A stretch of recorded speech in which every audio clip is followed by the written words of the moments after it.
ಸಹೋದರ, ನಾನು ಧನುರ್ಧಾರಿಯಾಗಿ ಸುಗ್ರೀವನನ್ನು ಕಾಣಲು ಕಿಷ್ಕಿಂಧೆಗೆ ಹೊರಡಲು ಸಿದ್ಧನಾಗಿದ್ದೇನೆ. ಅವನಿಗೆ ಹೇಳಬೇಕಾದ ಮಾತುಗಳನ್ನು ತಿಳಿಸು. ಹೇಳುತ್ತೇನೆ ಸೋದರ. ನೀನು ಈಗಲೇ ಕಿಷ್ಕಿಂಧೆಗೆ ಹೋಗಿ ಸುಖದ ಭೋಗದಲ್ಲಿ ಪ್ರಮತ್ತನಾಗಿರುವ ಸುಗ್ರೀವನಿಗೆ ನನ್ನ ಕೋಪ ಅಸಮಾಧಾನದ ವಿಷಯವನ್ನು ತಿಳಿಸು. ಖಂಡಿತ ಹೇಳುತ್ತೇನೆ ಸಹೋದರ. ನಮ್ಮಿಬ್ಬರ ಪರಾಕ್ರಮದ ವಿಷಯವನ್ನು ತಿಳಿದಿದ್ದರೂ ಆ ಸುಗ್ರೀವ ನಮ್ಮನ್ನು ಕಡೆಗಣಿಸಿದ್ದಾನೆ. ತನ್ನ ಕರ್ತವ್ಯವನ್ನು ಮರೆತಿದ್ದಾನೆ. ಮಿತ್ರತ್ವದ ಮಹತ್ವವನ್ನು ಅರಿಯದ ಮೂಢನಾಗಿದ್ದಾನೆ.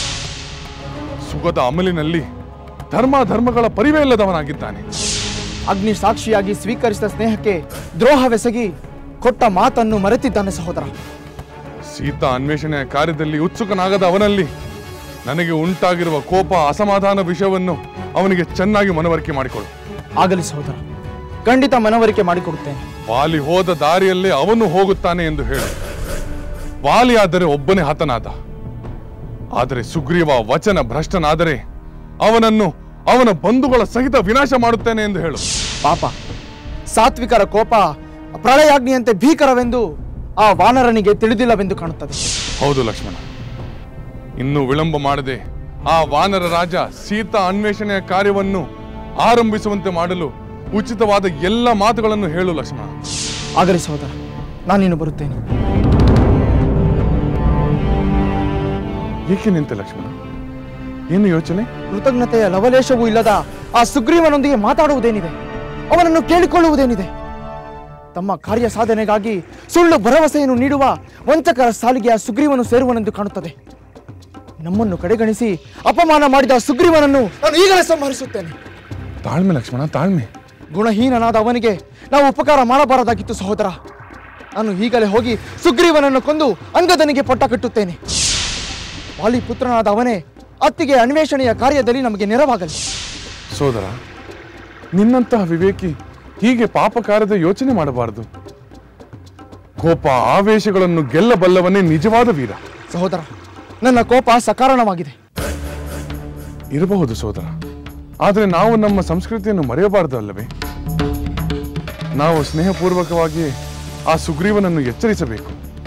ಒಂದು ವೇಳೆ ಅವನು ಅದನ್ನು ಮೀರಿ ಉದ್ಧಟತನದಿಂದ ವರ್ತಿಸಿದರೆ ನಿನ್ನ ಕೋಪ, ಆವೇಶ, ಶೌರ್ಯ ಪ್ರದರ್ಶನ ಎಲ್ಲವನ್ನೂ ಪ್ರಯೋಗಿಸಬಹುದು. ಆಗಲಿ ಸಹೋದರ, ನನ್ನ ಕೋಪವನ್ನು ವರ್ಜಿಸಿ ಸುಗ್ರೀವನೊಂದಿಗೆ ಸ್ನೇಹದಿಂದಲೇ ವರ್ತಿಸುತ್ತೇನೆ. ಸೌಜನ್ಯವನ್ನು ಮೀರದೆ ಅವನಿಗೆ ಹೇಳಬೇಕಾದ ಮಾತುಗಳನ್ನು ಹೇಳುತ್ತೇನೆ. ಬನ್ನಿ ಇಲ್ಲಿ, ಬನ್ನಿ ಇಲ್ಲಿ. ಅಲ್ಲಿ ನೋಡಿ, ರಾವಣನ ಸಹೋದರ ಲಕ್ಷ್ಮಣ ಇತ್ತ ಕಡೆ ಧಾವಿಸುತ್ತಿದ್ದಾನೆ. ನಮ್ಮ ಪ್ರಭು ಸುಗ್ರೀವರನ್ನು ಕಾಣಲು ಬರುತ್ತಿರಬಹುದೋ ಏನೋ. ಅವನ ಮುಖಭಾವನೆಯನ್ನು ನೋಡಿದರೆ ಅವನು ಕೋಪಗೊಂಡಂತಿದೆ. ಲಕ್ಷ್ಮಣನು ಕೋಪಗೊಂಡರೆ ಇನ್ನೇನು ಅನಾಹುತವೋ. ಲಕ್ಷ್ಮಣನ ಕೋಪಕ್ಕೆ ಕಾರಣವೇನೆಂದು ತಿಳಿದು ಪರಿಹರಿಸದಿದ್ದರೆ ಕಿಷ್ಕಿಂಧೆಗೆ ಕೇಡು ಸಂಭವಿಸಬಹುದು. ಹೌದು ಹೌದು, ನಾವೀಗಲೇ ಸುಗ್ರೀವನ ಬಳಿ ಹೋಗಿ ಲಕ್ಷ್ಮಣನೊಂದಿಗೆ ಮಾತನಾಡಲು ಹೇಳಬೇಕು. ಆದರೆ ಅದು ಹೇಗೆ ಸಾಧ್ಯ? ಮದ್ಯಮಾನಿನಿಯರಲ್ಲಿ ಮೈಮರೆತಿರುವ ನಮ್ಮ ಪ್ರಭು ಸುಗ್ರೀವರನ್ನು ಎಚ್ಚರಿಸುವುದು ಅಸಾಧ್ಯ. ಕೆರಳಿ ನಮ್ಮ ಮೇಲೆ ಗದೆ ಎತ್ತಿದರೆ ಕಷ್ಟ. ಹಾಗಾದರೆ ಅಂಗದ ಯುವರಾಜನನ್ನು ಹೊರಗೆ ಕರೆದು ವಿಷಯ ತಿಳಿಸೋಣ. ಲಕ್ಷ್ಮಣ ಬರುವಷ್ಟರಲ್ಲಿ ಆ ಕೆಲಸ ಮಾಡಬೇಕು.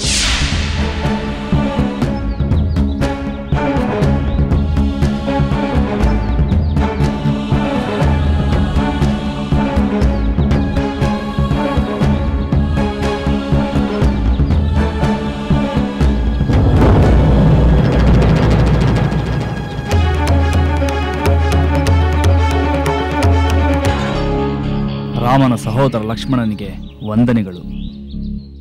ಸುಗ್ರೀವ ಮಹಾರಾಜರ ಪರವಾಗಿ ಈ ಅಂಗದ ನಿನಗೆ ಸ್ವಾಗತವನ್ನು ಬಯಸುತ್ತಿದ್ದಾನೆ. ಸ್ವಾಗತ, ಸುಸ್ವಾಗತ. ಯುವರಾಜ ಅಂಗದ, ನಾನಿಲ್ಲಿ ನಿನ್ನ ಸ್ವಾಗತ ಸತ್ಕಾರಗಳಿಗಾಗಿ ಬಂದಿಲ್ಲ. ಈಗ ನಾನು ಹೇಳುವ ವಿಚಾರವನ್ನು ಸುಗ್ರೀವನಿಗೆ ತಿಳಿಸಿ ನೀನು ಹಿಂದಿರುಗಿ ಬಾ.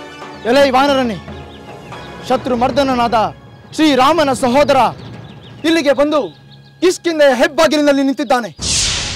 ತನ್ನ ಸಹೋದರನ ಶೋಕದಿಂದ ಕ್ರೋಧಿತನಾದ ಲಕ್ಷ್ಮಣನೊಂದಿಗೆ ಮಾತಾಡಬೇಕೆಂದಿದ್ದರೆ ಯಾವ ಉಚಿತವಾದ ಕಾರ್ಯವನ್ನು ಮಾಡಬೇಕೋ ಅದನ್ನು ಶೀಘ್ರವಾಗಿ ಮಾಡು ಎಂದು ಹೇಳಿ ನೀನು ಕೂಡಲೇ ಹಿಂದಿರುಗಿ ಬರಬೇಕು ಅಂಗದ. ಆಗಲಿ ಲಕ್ಷ್ಮಣ, ಈ ನಿನ್ನ ಸಂದೇಶವನ್ನು ಈ ಕೂಡಲೇ ನನ್ನ ವಾನರ ಸಚಿವರ ಮೂಲಕ ಮಹಾರಾಜರಿಗೆ ತಿಳಿಸುತ್ತೇನೆ. ಎಲೈ ವಾನರ ಸಚಿವರೇ, ನಮ್ಮ ಪರಮಾಪ್ತ ಅತಿಥಿಯಾದ ಲಕ್ಷ್ಮಣನು ಬಂದಿದ್ದಾನೆ. ಈ ವಿಷಯವನ್ನು ಕೂಡಲೇ ನಮ್ಮ ಮಹಾರಾಜರಿಗೆ ತಿಳಿಸಿ ಅಪ್ಪಣೆ ಪ್ರಭು.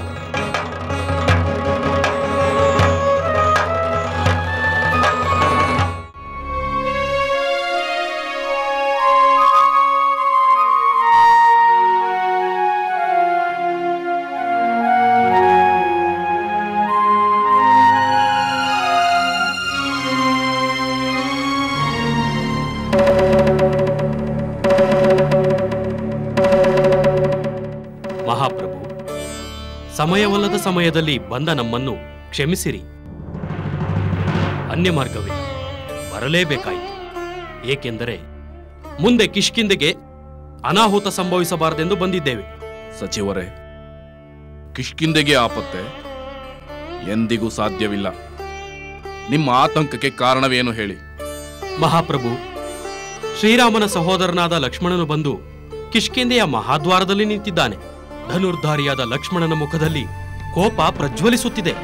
ಅದಕ್ಕೆ ಈ ಆತಂಕ. ಲಕ್ಷ್ಮಣನು ಬಂದನೆಂದರೆ ಆತಂಕವೇಕೆ ಪಡಬೇಕು? ಪ್ರಿಯ ಲಕ್ಷ್ಮಣನಿಂದ ಅನಾಹುತ ಸಂಭವಿಸಲಿದೆಯೆಂದು ಏಕೆ ಭಯಪಡುತ್ತೀರಿ? ಮಹಾಪ್ರಭು, ರಾಮ ಲಕ್ಷ್ಮಣರು ಸತ್ಯಸಂತರು, ಮಹಾಮಹಿಮರು, ಪರಾಕ್ರಮಶಾಲಿಗಳು, ನಮಗೆ ಪರಮ ಮಿತ್ರರು. ನಿಮಗೆ ರಾಜ್ಯವನ್ನು ದೊರಕಿಸಿಕೊಟ್ಟವರು ಎಂಬುದು ನಮಗೆ ಗೊತ್ತು ಪ್ರಭು. ಆದರೆ ಎಂದು ಏಕೆ ನಿಲ್ಲಿಸಿದೆ? ಅದೇನೆಂದು ನೇರವಾಗಿ ಹೇಳು. ಮಹಾಪ್ರಭು, ಕೋಪಾವೇಶದಿಂದ ನಿಂತಿರುವ ಲಕ್ಷ್ಮಣನನ್ನು ಕಂಡು ನಮ್ಮ ವಾನರರ ಜಂಬಾಬಲವೇ ಉಡುಗಿ ಹೋಗಿದೆ. ಏನು? ಲಕ್ಷ್ಮಣನು ಕೋಪಾವೇಶದಿಂದ ಬಂದಿದ್ದಾನೆಯೇ? ಹೌದು ಮಹಾರಾಜ. ಯುವರಾಜ ಅಂಗದನು ಅವನ ದರ್ಶನ ಮಾತ್ರದಿಂದಲೇ ಭಯಗೊಂಡು ಮಾತು ಮರೆತು ಮೌನನಾಗಿದ್ದಾನೆ. ನೀವು ಈ ಕೂಡಲೇ ಹೋಗಿ ಲಕ್ಷ್ಮಣನನ್ನು ಕಂಡು ಸಮಯೋಚಿತವಾಗಿ ಮಾತನಾಡಿ ಅವನ ಕೋಪವನ್ನು ಶಾಂತಗೊಳಿಸುವುದು ಒಳ್ಳೆಯದು. ವಿಳಂಬ ಮಾಡದೆ ಈ ಕಾರ್ಯವನ್ನು ಮಾಡುವುದು ಶ್ರೇಯಸ್ಕರ.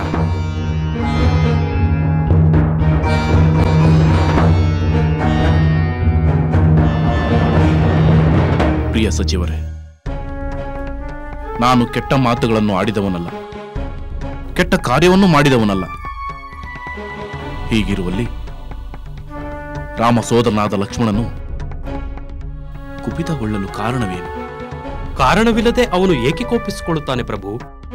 ಬಹುಶಃ ನನ್ನ ಏಳಿಗೆಯನ್ನು ಸಹಿಸದ, ನನಗೆ ಕೇಡು ಮಾಡಬೇಕೆಂಬ ಗುರಿಯುಳ್ಳ ನನ್ನ ಶತ್ರುಗಳು ಲಕ್ಷ್ಮಣನ ಬಳಿ ನನ್ನ ವಿರುದ್ಧ ಕೆಟ್ಟ ಮಾತುಗಳನ್ನು ಆಡಿರಬೇಕು. ಕಾರಣವಿದೆಯೋ ಇಲ್ಲವೋ, ಆದರೆ ಲಕ್ಷ್ಮಣನ ಮುಖದಲ್ಲಿ ಕೋಪವಿರುವುದು ಸತ್ಯ. ಮಿತ್ರರೇ, ನನಗೆ ರಾಮನಿಂದಾಗಲಿ ಲಕ್ಷ್ಮಣನಿಂದಾಗಲಿ ಯಾವ ಭಯವೂ ಇಲ್ಲ. ಆದರೆ ಕಾರಣವಿಲ್ಲದೆ ಲಕ್ಷ್ಮಣನು ಏಕೆ ಕೋಪಗೊಂಡಿದ್ದಾನೆಂದು ನನಗೆ ಅರ್ಥವಾಗುತ್ತಿಲ್ಲ. ಮಹಾಪ್ರಭು, ಲಕ್ಷ್ಮಣನ ಕೋಪಕ್ಕೆ ಖಂಡಿತವಾಗಿಯೂ ಕಾರಣವಿರುತ್ತದೆ. ಕಾರಣ ಏನೇ ಇರಬಹುದು, ಲಕ್ಷ್ಮಣನ ಕೋಪವನ್ನು ಶಮನಗೊಳಿಸುವುದು ನನ್ನ ಕರ್ತವ್ಯ. ಏಕೆಂದರೆ ಯಾರೊಂದಿಗಾದರೂ ಸ್ನೇಹ ಮಾಡಿಕೊಳ್ಳುವುದು ಬಹಳ ಸುಲಭ, ಆ ಸ್ನೇಹವನ್ನು ಕಾಪಾಡಿಕೊಳ್ಳುವುದು ಬಹಳ ಕಷ್ಟ. ಮನಸ್ಸು ಚಂಚಲಗೊಂಡರೆ ಅಲ್ಪ ಕಾರಣಕ್ಕೆ ಸ್ನೇಹವು ಮುರಿದು ಬೀಳಬಹುದು. ಬಹುಶಃ ಸೀತಾನ್ವೇಷಣೆಯ ಕಾರ್ಯ ಆರಂಭವಾಗದಿರುವುದೇ ಲಕ್ಷ್ಮಣನ ಕೋಪಕ್ಕೆ ಕಾರಣವಾಗಿರಬಹುದು. ಇರಬಹುದು. ಶ್ರೀರಾಮನಿಂದ ಪಡೆದ ಉಪಕಾರಕ್ಕೆ ನಾನ್ಯಾವ ಪ್ರತ್ಯುಪಕಾರವನ್ನು ಮಾಡಿಲ್ಲ. ಇದರಿಂದ ಲಕ್ಷ್ಮಣನ ಎದುರಿಗೆ ನಿಲ್ಲಲು ನನಗೆ ಸಂಕೋಚದ ಜೊತೆಗೆ ಭಯವೂ ಕಾಡುತ್ತಿದೆ. ಮಹಾಪ್ರಭು, ಶ್ರೀರಾಮ ತಮಗೆ ಅಂತಿಂತ ಉಪಕಾರ ಮಾಡಿಲ್ಲ. ವೀರರಾದ ಅವರು ಮಹಾಪರಾಕ್ರಮಶಾಲಿಯಾದ ವಾಲಿಯನ್ನು ಕೊಂದು ತಮಗೆ ತಮ್ಮ ರಾಜ್ಯವನ್ನು, ಭೋಗ ಭಾಗ್ಯಗಳನ್ನು ದಯಪಾಲಿಸಿದ್ದಾನೆ. ಮಹಾಪ್ರಭು, ಈಗ ನೀವು ಲಕ್ಷ್ಮಣನನ್ನು ಕಂಡು ನಯ ವಿನಯದಿಂದ ಮಾತನಾಡಿ ಅವನ ಕೋಪವನ್ನು ಶಾಂತಗೊಳಿಸುವುದನ್ನು ಬಿಟ್ಟರೆ ಬೇರೆ ದಾರಿಯಿಲ್ಲ ಪ್ರಭು. ಪ್ರಿಯ ಸಚಿವರೇ, ನಿಮ್ಮ ಸಮಯೋಚಿತವಾದ ಮಾತುಗಳಿಂದ ನಾನು ಎಚ್ಚರಗೊಂಡಿದ್ದೇನೆ. ನಾನು ಈಗಲೇ ಹೋಗಿ ಲಕ್ಷ್ಮಣನ ಕೋಪವನ್ನು ಶಮನಗೊಳಿಸುತ್ತೇನೆ. ನೀವು ಮತ್ತು ಅಂಗದ ಲಕ್ಷ್ಮಣನ ಬಳಿಗೆ ನಡೆಯಿರಿ. ಹಾಗೇ ಆಗಲಿ ಪ್ರಭು.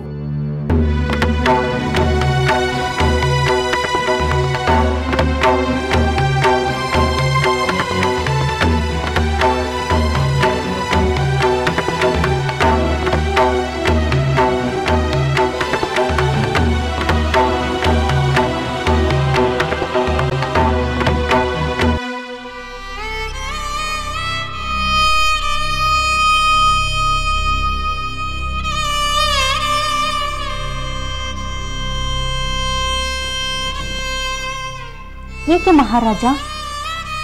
ಯಾವುದೋ ಚಿಂತೆಯನ್ನು ಹೊತ್ತು ಬಂದಿರುವಂತಿದೆ. ಹೌದು,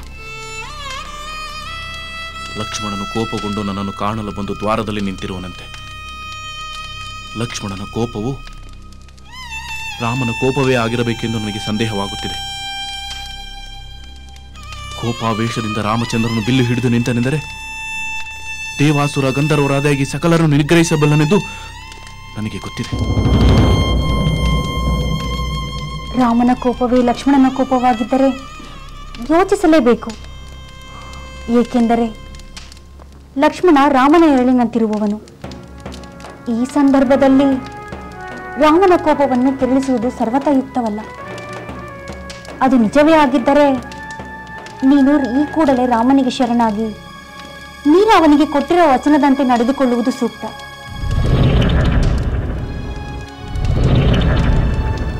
ಹೌದು, ನಾನು ಅದನ್ನೇ ಯೋಚಿಸುತ್ತಿದ್ದೇನೆ. ನನ್ನ ಸಚಿವರು ಕೂಡ ಅದೇ ಸಲಹೆಯನ್ನು ನೀಡಿದರು. ವಾನರೇಂದ್ರ, ಮೊದಲು ಹಾಗೆ ಮಾಡಿ. ದೇವೇಂದ್ರನಂತೆ ತೇಜಸ್ವಿಯಾದ ಶ್ರೀರಾಮ ಮತ್ತು ತನ್ನ ಸಹೋದರ ಲಕ್ಷ್ಮಣನ ಸಾಮರ್ಥ್ಯವೇನೆಂದು ನಿನಗೆ ತಿಳಿದೇ ಇದೆ. ಅರಿವಿದೆ ತಾರೆ.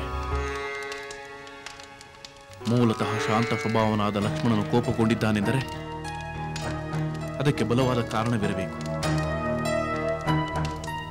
ಆದರೆ ಅವನು ಕೋಪಗೊಳ್ಳಲು ನನ್ನಿಂದಾದ ಅಪರಾಧವೇನೆಂದು ನಾನು ಕೇಳಿಕೊಳ್ಳುತ್ತಿದ್ದೇನೆ. ರಾಮ ಲಕ್ಷ್ಮಣರ ಕೋಪಕ್ಕೆ ಸೀತಾನ್ವೇಷಣೆಯ ಕಾರ್ಯ ಇನ್ನೂ ಆರಂಭವಾಗಿಲ್ಲದಿರುವುದೇ ಕಾರಣವೆಂದು ನನ್ನ ಮನಸ್ಸು ಹೇಳುತ್ತಿದೆ. ಈಗಾಗಲೇ ನಾನು ಕಾರ್ಯತತ್ಪರನಾಗಿದ್ದೇನೆ ತಾರೆ. ಇನ್ನು 15 ದಿನಗಳೊಳಗೆ ಸಕಲ ವಾನರ ಸೈನ್ಯ ಇಲ್ಲಿಗೆ ಬಂದು ಸೇರಬೇಕೆಂದು ಆಜ್ಞೆ ಹೊರಡಿಸಿದ್ದೇನೆ. ಆದರೂ ವಿಳಂಬವಾಗಿರುವುದು ನಿಜವೇ ಅಲ್ಲವೇ?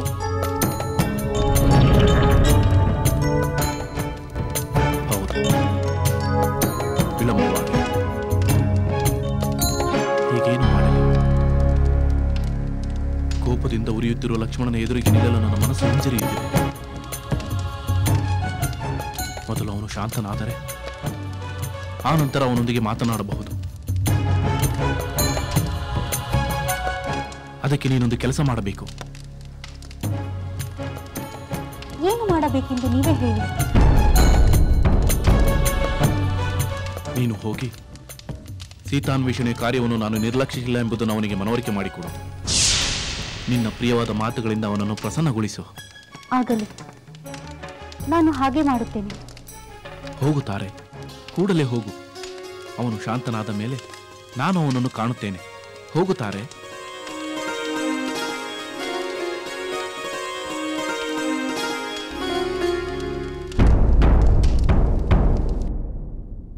ಅಂಗದ, ನಿನ್ನ ವಾನರ ಸಚಿವರು ನಾನು ಬಂದಿರುವ ವಿಚಾರವನ್ನು ಹೇಳಿದರೂ ಸುಗ್ರೀವ ಬರಲಿಲ್ಲ. ನೀನೇ ಹೋಗಿ ನನ್ನ ವಿಚಾರವನ್ನು ಸುಗ್ರೀವನಿಗೆ ತಿಳಿಸು. ಈ ಕಿಷ್ಕಿಂಧೆಯಲ್ಲಿ ಅನಾಹುತವಾಗುವ ಮೊದಲು ನಿಮ್ಮ ಮಹಾರಾಜನನ್ನು ಬಂದು ಕಾಣಬೇಕು.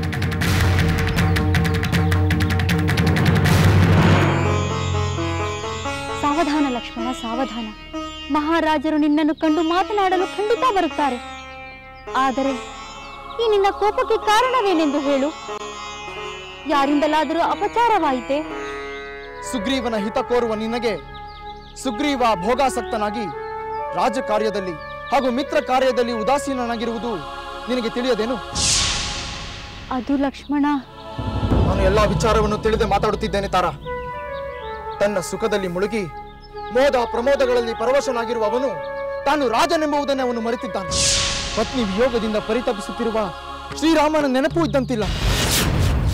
ನಿಗದಿಪಡಿಸಿರುವ ಮಳೆಗಾಲದ 4 ತಿಂಗಳುಗಳು ಕಳೆದು ಹೋದರೂ ಮದ್ಯಪಾನದಲ್ಲಿ ಮತ್ತನಾಗಿರುವ ಅವನಿಗೆ ಕರ್ತವ್ಯದ ಪರಿಜ್ಞಾನವೇ ಇಲ್ಲವಾಗಿದೆ. ಲಕ್ಷ್ಮಣ, ನಿನ್ನ ಮಾತು ನಾನು ಸುಳ್ಳೆಂದು ಹೇಳುತ್ತಿಲ್ಲ. ಆದರೆ ಸುರಾಪಾನಕ್ಕೆ ದಾಸರಾದವರು ಧರ್ಮಾರ್ಥಗಳನ್ನು ಮರೆತು ಬಿಡುತ್ತಾರೆ. ವಚನ ಭ್ರಷ್ಟನಾಗಿ ಉಪಕಾರಕ್ಕೆ ಪ್ರತ್ಯುಪಕಾರ ಮಾಡದವನಿಂದ ಧರ್ಮಲೋಪವಾಗುತ್ತದೆ. ಮಿತ್ರ ಬಲವನ್ನು ಕಳೆದುಕೊಂಡವನು ರಾಜನಾಗಿ ಎಂದೂ ಯಶಸ್ವಿಯಾಗುವುದಿಲ್ಲ. ಲಕ್ಷ್ಮಣ, ದಯಮಾಡಿ ನನ್ನ ಮಾತು ಕೇಳು. ಇದು ಕೋಪಿಸಿಕೊಳ್ಳುವ ಸಮಯವಲ್ಲ. ಸ್ವಜನರ ಮೇಲೆ ಕೋಪಿಸಿಕೊಳ್ಳುವುದು ಉಚಿತವೂ ಅಲ್ಲ. ಸ್ವಜನರೇ? ಯಾರು? ನಾವು ಸ್ವಜನರೆಂದು ಆ ಸುಗ್ರೀವನಿಗೆ ನೆನಪಾದರೂ ಇದೆಯೇ? ಇದೆ, ಖಂಡಿತ ಇದೆ. ಸದಾ ನಿಮಗೆ ಒಳಿತನ್ನೇ ಬಯಸುವ ಸ್ವಜನರು ಒಂದು ವೇಳೆ ತಪ್ಪಿ ನಡೆದರೂ ಸಹಿಸಬೇಕು. ಏನು? ಸ್ವಜನರೆನಿಸಿಕೊಂಡವರು ತಪ್ಪು ಮಾಡಿದರೂ ಸಹಿಸಬೇಕೆ? ಆದ ತಪ್ಪನ್ನು ಸರಿಪಡಿಸುವ ಅವಕಾಶವಿರುವಾಗ ಕೋಪ ಬೇಕೆ? ನಿನಗೂ ಶ್ರೀರಾಮನಿಗೂ ಉಂಟಾಗಿರುವ ಕೋಪಕ್ಕೆ ಕಾರಣವೇನೆಂದು ನನಗೆ ತಿಳಿದಿದೆ. ಬರೀ ತಿಳಿದಿದ್ದರೆ ಸಾಲದು ತಾರ, ಅದು ಕಾರ್ಯರೂಪಕ್ಕೆ ಬರಬೇಕು. ಆದರೆ ಸೀತಾನ್ವೇಷಣೆಯ ಕಾರ್ಯಾರಂಭದಲ್ಲಿ ವಿಳಂಬವಾಗಿರುವುದು ನನಗೆ ತಿಳಿದಿದೆ.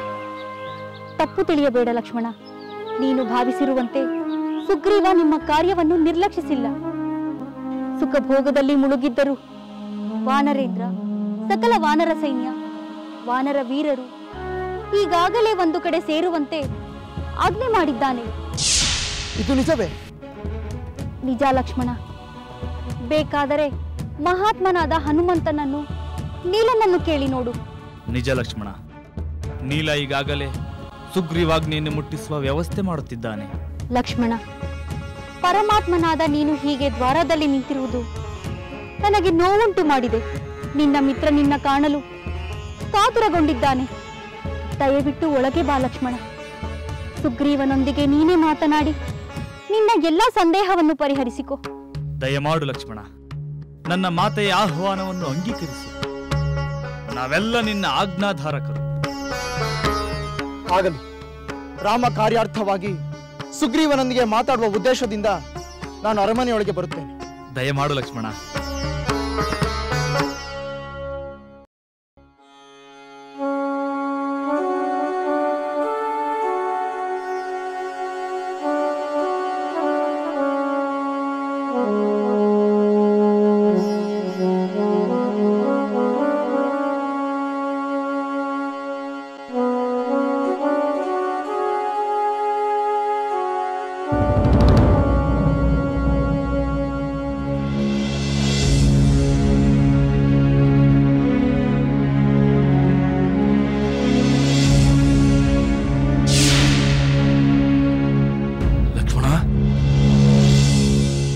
ಕಪಿರಾಜ ಬಲಿಷ್ಠನು, ಸತ್ಕುಲ ಪ್ರಸೂತನು, ದಯಾಪರನು, ಜಿತೇಂದ್ರಿಯನು, ಸತ್ಯನಿಷ್ಠನು ಮಾಡಿದ ಉಪಕಾರವನ್ನು ಸ್ಮರಿಸುವ ರಾಜನಿಗೆ ಮಾತ್ರ ಲೋಕದ ಗೌರವ ಲಭಿಸುತ್ತದೆ.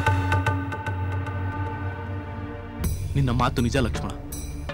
ಮಿತ್ರರಿಂದ ಉಪಕಾರವನ್ನು ಪಡೆದು ಕೃತಾರ್ಥನಾಗಿ ಪ್ರತ್ಯುಪಕಾರ ಮಾಡದಿರುವವನು ನಿಶ್ಚಯವಾಗಿ ವದಾರ್ಹನಾಗುತ್ತಾನೆ. ಲಕ್ಷ್ಮಣ, ನಾನು ಅಂತ ನಿಷ್ಠೂರಿ ಅಲ್ಲ. ಮಿತ್ರನಿಂದ ಪಡೆದ ಸಹಾಯವನ್ನು ಮರೆಯುವಂತವನು ಅಲ್ಲ. ಈಗ ನೀನು ಮಾಡಿರುವುದೇನು ಸುಗ್ರೀವ? ನೀನು ಕೊಟ್ಟ ಭರವಸೆ ಏನಾಯಿತು? ಅಗ್ನಿ ಸಾಕ್ಷಿಯಾಗಿ ಸ್ವೀಕರಿಸಿದ ಸ್ನೇಹವೇನಾಯಿತು?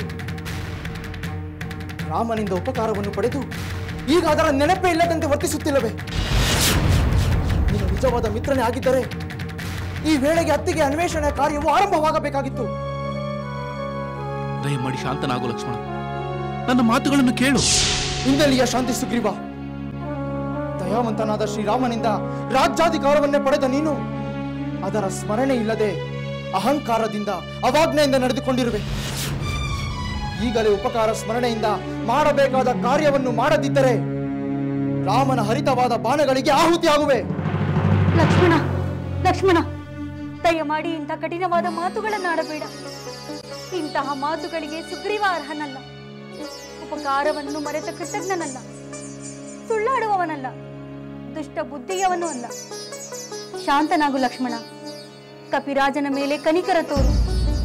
ನಿನ್ನ ಕಠಿಣವಾದ ಮಾತುಗಳನ್ನಾಡಿ ಅವನನ್ನು ನೋಯಿಸಬೇಡ. ಮಳೆಗಾಲ ಮುಗಿದ ನಂತರ ರಾಮನನ್ನು ಕಾಣಲು ಬರದ ಇವನ ವರ್ತನೆಗೆ ಅರ್ಥವೇನು? ಸ್ವಭಾವ ಸಹಜವಾದ ತಾತ್ಕಾಲಿಕ ಮರವನ್ನು ಕ್ಷಮಿಸಬೇಕು ಲಕ್ಷ್ಮಣ. ಮಹಾ ತಪಸ್ವಿಯಾದ ವಿಶ್ವಾಮಿತ್ರನಂತ ಋಷಿಪುಂಗವನೇ ಮೇನಕೆಯೊಂದಿಗೆ ಕಾಲದ ಪರಿವೆಯೇ ಇಲ್ಲದೆ 10 ವರ್ಷಗಳನ್ನು ಕಳೆದರು. ಸಾಧಾರಣ ಜೀವಿಯಾದ ವಾನರೇಂದ್ರ ಬಹಳ ವರ್ಷ ಸರ್ವ ಸುಖಗಳಿಂದ ವಂಚಿತನಾಗಿ ಅವೆಲ್ಲ ದೊರೆತಾಗ ತುಸು ಮೈಮರೆತಿರುವುದು ನಿಜ ಲಕ್ಷ್ಮಣ. ತಾರಾ, ವಿಶ್ವಾಮಿತ್ರರು ಮೇನಕೆಯ ಸಹವಾಸದಲ್ಲಿ ತಮ್ಮ ತಪಶಕ್ತಿಯನ್ನು ಕಳೆದುಕೊಂಡರೆ ಹೊರತು ಸುಗ್ರೀವನಂತೆ ವಚನಭ್ರಷ್ಟರಾಗಲಿಲ್ಲ. ಇಲ್ಲ ಲಕ್ಷ್ಮಣ, ನಾನು ವಚನಭ್ರಷ್ಟನಲ್ಲ. ಅಂತ ಕಳಂಕವನ್ನು ಹೊತ್ತು ಬದುಕುವುದರ ಬದಲು ನಾನು ಸಾಯಲಿಚ್ಛಿಸುತ್ತೇನೆ. ಲಕ್ಷ್ಮಣ, ಸುಗ್ರೀವ ನಿನಗೆ ತಿಳಿದಂತೆಯೇ ಏಕಾಂಗಿಯಾಗಿ ರಾಜ್ಯಭ್ರಷ್ಟನಾಗಿ ಬರೀ ಕಷ್ಟಗಳಲ್ಲಿ ನರಳಿದ್ದಾನೆ. ಶ್ರೀರಾಮನ ಕೃಪೆಯಿಂದ ಲಭಿಸಿದ ಸುಖಭೋಗಗಳಲ್ಲಿ ಮುಳುಗಿ ತುಸು ತಡವಾಯಿತೆಂಬುದು ನಿಜ. ದಯಾಳುವಾದ ನೀನು ಅದನ್ನು ಕ್ಷಮಿಸಬೇಕು. ನಿನ್ನಂತಹ ಪರಮಜ್ಞಾನಿ ಹೀಗೆ ಕೋಪಾವೇಶಕ್ಕೆ ಒಳಗಾಗುವುದು ಉಚಿತವಲ್ಲ. ಸರಿ, ಆದುದೆಲ್ಲ ಮರೆತು ಬಿಡೋಣ. ಈಗಲಾದರೂ ಸುಗ್ರೀವ ತಾನು ಮಾತು ಕೊಟ್ಟಂತೆ ನಡೆದುಕೊಳ್ಳುತ್ತಾನೋ ಇಲ್ಲವೋ?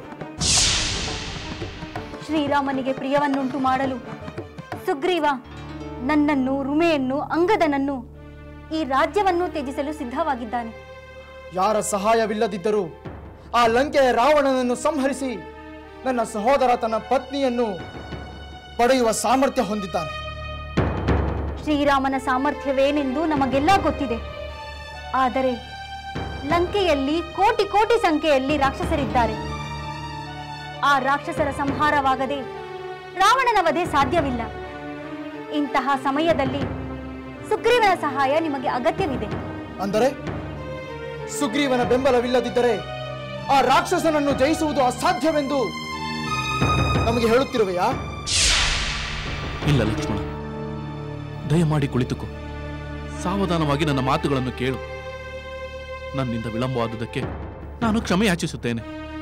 ಈ ಕೂಡಲೇ ರಾಮಚಂದ್ರನು ಕಾಣಲು ಬರುತ್ತೇನೆ. ಲಕ್ಷ್ಮಣ, ನಿನ್ನ ಮನಸ್ಸಿನಲ್ಲಿರುವ ಕಹಿಯನ್ನೆಲ್ಲ ನಿವಾರಿಸು. ಇಡೀ ವಾನರ ಕುಲವೇ ಶ್ರೀರಾಮನ ಸೇವೆಗೆ ಕಂಕಣಬದ್ಧವಾಗಿದೆ. ಸೀತಾನ್ವೇಷಣೆ ಕಾರ್ಯ ನಮಗೆ ಪರಮ ಪವಿತ್ರವಾದುದು.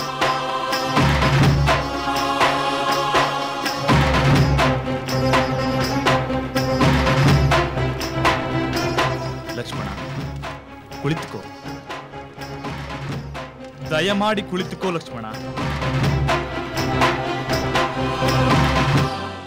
ಶಾಂತಚಿತ್ತನಾಗಿ ನಾವೀಗ ಮಾಡಿರುವ ಕಾರ್ಯ, ಮುಂದೆ ಮಾಡಬೇಕಾದ ಕಾರ್ಯದ ಬಗ್ಗೆ ನಾವು ಆಲೋಚನೆ ಮಾಡೋಣ.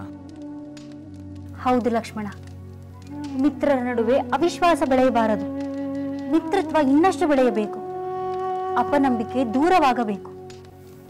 ಮೊದಲು ನಮ್ಮ ಆತಿಥ್ಯವನ್ನು ಸ್ವೀಕರಿಸು. ನನಗೆ ಯಾವ ಆತಿಥ್ಯವೂ ಬೇಡ. ನಿಮ್ಮ ಕಾರ್ಯಶ್ರದ್ಧೆ ನನಗೆ ಮನವರಿಕೆ ಆಗಬೇಕು. ನನ್ನ ಸಹೋದರನಿಗೆ ತನ್ನ ಪತ್ನಿ ಬೇಗ ದೊರೆಯುವಂತಾಗಬೇಕು, ಅಷ್ಟೇ. ಲಕ್ಷ್ಮಣ, ನಾನು ಹೇಳುತ್ತಿರುವುದು ಸತ್ಯವೆಂದು ನಂಬು. ಸೀತಾನ್ವೇಷಣೆಯ ಉದ್ದೇಶದಿಂದಲೇ ಎಲ್ಲ ಕಡೆ ಇರುವ ವಾನರ ಯೋಧರು ಇಲ್ಲಿಗೆ ಬಂದು ಸೇರುವಂತೆ ಆದೇಶ ಕಳಿಸಲಾಗಿದೆ. ಸುಗ್ರೀವ ಅವರಿಗಾಗಿ ನಿರೀಕ್ಷೆ ಮಾಡುತ್ತಾ ಕಿಷ್ಕಿಂಧೆಯಲ್ಲೇ ಉಳಿದಿದ್ದಾನೆ. ಹೌದು ಲಕ್ಷ್ಮಣ, ಎಲ್ಲಾ ವಾನರರು ಬಂದು ಸೇರುವಂತೆ ನನ್ನ ಚಿಕ್ಕಪ್ಪ 15 ದಿನಗಳ ಗಡುವು ನೀಡಿದ್ದಾನೆ. ಆ ಗಡುವು ಇಷ್ಟರಲ್ಲೇ ಮುಗಿಯುತ್ತದೆ. ಕರಡಿಗಳು, ಕಪಿವೀರರು, ಗೋಲಾಂಗೂಲಗಳು ಕೋಟಿ ಕೋಟಿ ಸಂಖ್ಯೆಯಲ್ಲಿ ಬಂದು ಸೇರುತ್ತಾರೆ. ಈಗಲಾದರೂ ನಿನ್ನ ಕೋಪವನ್ನು ತ್ಯಜಿಸಿ ಶಾಂತನಾಗು ಲಕ್ಷ್ಮಣ. ರಾಮ ಸೋದರ, ಈಗಲೂ ನಿನಗೆ ನಂಬಿಕೆ ಬರಲಿಲ್ಲವೇ? ಮಿತ್ರ ಕಾರ್ಯವನ್ನು ನಾನು ಮರೆತಿಲ್ಲವೆಂದು ನಿನಗೆ ಭರವಸೆ ಮೂಡುತ್ತಿಲ್ಲವೇ? ರಾಮ ಕಾರ್ಯದಲ್ಲಿ ನಾನು ಕಿಂಚಿತ್ ಉದಾಸೀನ ಮಾಡಿಲ್ಲವೆಂದು ನಿನಗೆ ಅನಿಸುತ್ತಿಲ್ಲವೇ? ಈಗಲೂ ನಿನಗೆ ನಂಬಿಕೆ ಬಾರದಿದ್ದರೆ, ನಾನು ಅಪರಾಧಿ ಎಂದೇ ಎನಿಸಿದರೆ, ನೀನು ಕೊಡುವ ಯಾವ ಶಿಕ್ಷೆಯನ್ನು ಬೇಕಾದರೂ ಸ್ವೀಕರಿಸಲು ನಾನು ಸಿದ್ಧನಾಗಿದ್ದೇನೆ. ತಾತ್ಕಾಲಿಕವಾದ ಮರವಿನಿಂದ ತುಸು ವಿಳಂಬವಾಗಿರುವುದು ನಿಜ. ಅದನ್ನು ಕ್ಷಮಿಸುವ ಔದಾರ್ಯ ನಿನ್ನಲ್ಲಿದೆ ಎಂದು ನನಗೆ ನಂಬಿಕೆ ಇದೆ ಲಕ್ಷ್ಮಣ. ಲಕ್ಷ್ಮಣ, ದಯಮಾಡಿ ನನ್ನ ಚಿಕ್ಕಪ್ಪನನ್ನು ಕ್ಷಮಿಸಿಬಿಡು.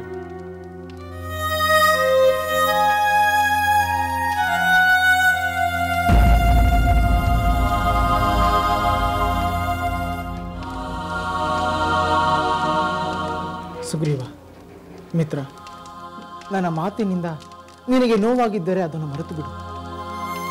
ನನ್ನ ಕೋಪ ಕರಗಿ ಹೋಯಿತು. ನಿನ್ನಂತಹ ಉತ್ತಮ ಮಿತ್ರ ದೊರೆತನೆಂದು ನನ್ನ ಸಹೋದರ ರಾಮಚಂದ್ರ ಖಂಡಿತ ಸಂತೋಷ ಪಡುತ್ತಾನೆ.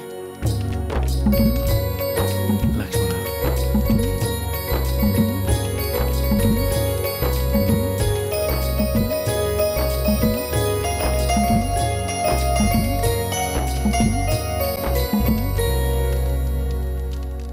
ಸುಗ್ರೀವ, ಈಗ ನೀನೇ ನಮಗೆ ಅತ್ಯಂತ ಪ್ರಿಯನಾದ ಬಂಧು.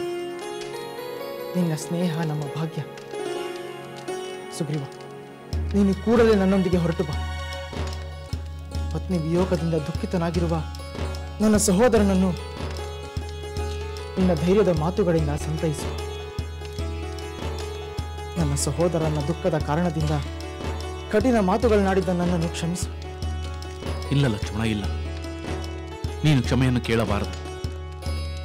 ನಿಮಗೆ ನೋವುಂಟು ಮಾಡಿರುವ ನನ್ನನ್ನು ಕ್ಷಮಿಸಿ. ಸುಗ್ರೀವ, ನಾನೊಂದು ಮಾತು ಹೇಳಿದರೆ ನೀನು ತಪ್ಪು ತಿಳಿಯಬಾರದು. ಹೇಳು ಲಕ್ಷ್ಮಣ, ನಿನ್ನ ಯಾವ ಮಾತುಗಳನ್ನಾದರೂ ನಾನು ಕೇಳುತ್ತೇನೆ. ಸುಗ್ರೀವ, ಸುಖ ಭೋಗವಾಗಲಿ ಬೇರೆ ಕಾರ್ಯವಾಗಲಿ ಅವುಗಳನ್ನು ಸೂಕ್ತವಾದ ಸಮಯದಲ್ಲಿ ಆಚರಿಸಬೇಕು. ಸಮಯ ವಿವೇಚನೆಯುಳ್ಳವನೇ ನಿಜವಾದ ರಾಜ. ಆಗಲಿ ಲಕ್ಷ್ಮಣ, ನಿನ್ನ ಮಾತುಗಳನ್ನು ನಾನು ಯಥಾಯೋಗ್ಯವಾಗಿ ಪಾಲಿಸಲು ಪ್ರಯತ್ನಿಸುತ್ತೇನೆ. ಪ್ರಯತ್ನವಲ್ಲ ಸುಗ್ರೀವ, ಆಚರಿಸಲೇಬೇಕು. ಧರ್ಮಾರ್ಥಗಳನ್ನು ಬಿಟ್ಟು ಕೇವಲ ಕಾಮದಲ್ಲೇ ಮುಳುಗಿ ಹೋದವನು ಮರದ ಮೇಲೆ ಎಚ್ಚರ ತಪ್ಪಿ ನಿದ್ರೆ ಮಾಡುವವನಂತೆ ಕೆಳಗೆ ಬೀಳುತ್ತಾನೆ, ಪತಿತನಾಗುತ್ತಾನೆ. ಸರಿಯಾಗಿ ಹೇಳಿದೆ ಲಕ್ಷ್ಮಣ. ಸುಗ್ರೀವ, ರಾಮ ಕಾರ್ಯ ಮಾಡಲು ಈಗ ಸಮಯ ಸನ್ನಿಹಿತವಾಗಿದೆ. ನಿನ್ನ ಸಚಿವರು ಹಾಗೂ ಕಪಿಮುಖ್ಯರೊಂದಿಗೆ ಸಮಾಲೋಚಿಸಿ ಕಾರ್ಯತತ್ಪರನಾಗಿ. ಅದಕ್ಕೂ ಮೊದಲು ನನ್ನೊಡನೆ ಬಂದು ರಾಘವನನ್ನು ಕಾಣು. ಹಾಗೇ ಆಗಲಿ ಲಕ್ಷ್ಮಣ. ರಾಮಚಂದ್ರನ್ನು ಈಗಲೇ ಕಾಣುತ್ತೇನೆ.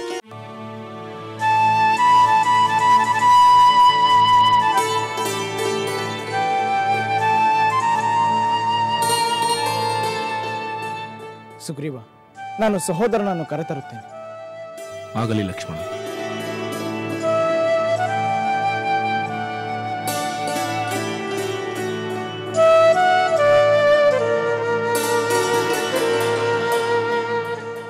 ಸಹೋದರ, ಸುಗ್ರೀವ ಆಗಮಿಸಿದ್ದಾನೆ.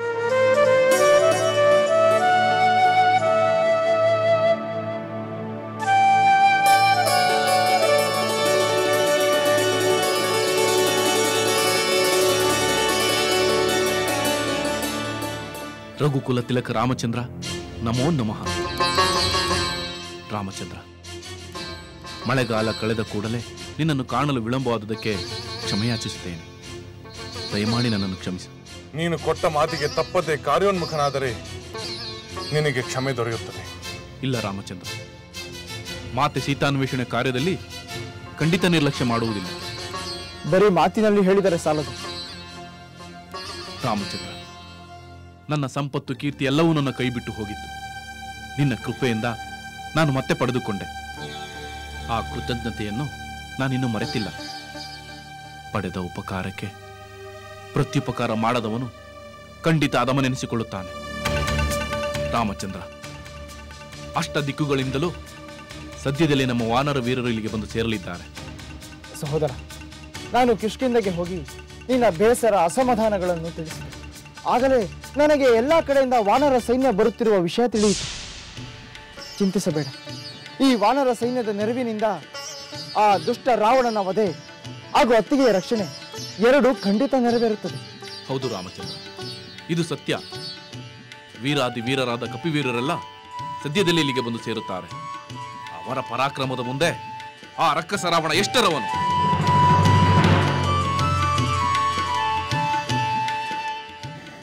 ಮಿತ್ರ, ಇಂದ್ರ ಮಳೆ ಸುರಿಸುವುದು ಅಚ್ಚರಿಯಲ್ಲ, ಸೂರ್ಯ ಬೆಳಕು ನೀಡುವುದು ಅಚ್ಚರಿಯಲ್ಲ. ಹಾಗೆ ನಿನ್ನಂತಹ ಗುಣವಂತರು ಸಹಜವಾಗಿಯೇ ಮಿತ್ರರಿಗೆ ಪ್ರಿಯವಾದ ಕಾರ್ಯವನ್ನು ಮಾಡುತ್ತಾರೆ. ನನಗೆ ಬಹಳ ಸಂತೋಷವಾಗಿದೆ ಸುಗ್ರೀವ.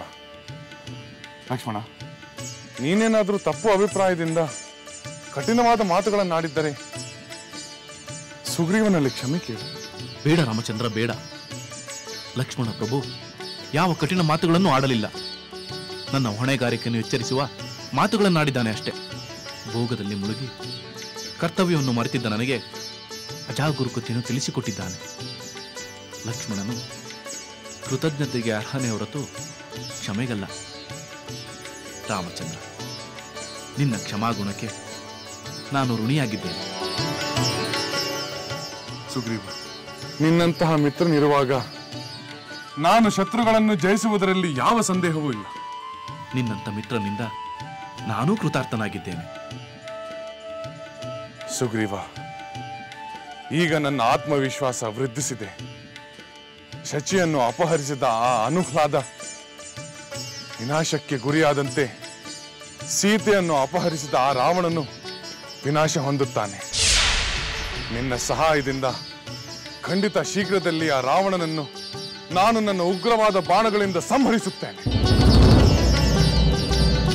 ಜೈ ಶ್ರೀರಾಮ್, ಜೈ ಶ್ರೀರಾಮ್, ಜೈ ಶ್ರೀರಾಮ್, ಜೈ ಶ್ರೀರಾಮ್. ರಾಮಚಂದ್ರ, ನಾನಿನ್ನು ಹೊರಡುತ್ತೇನೆ.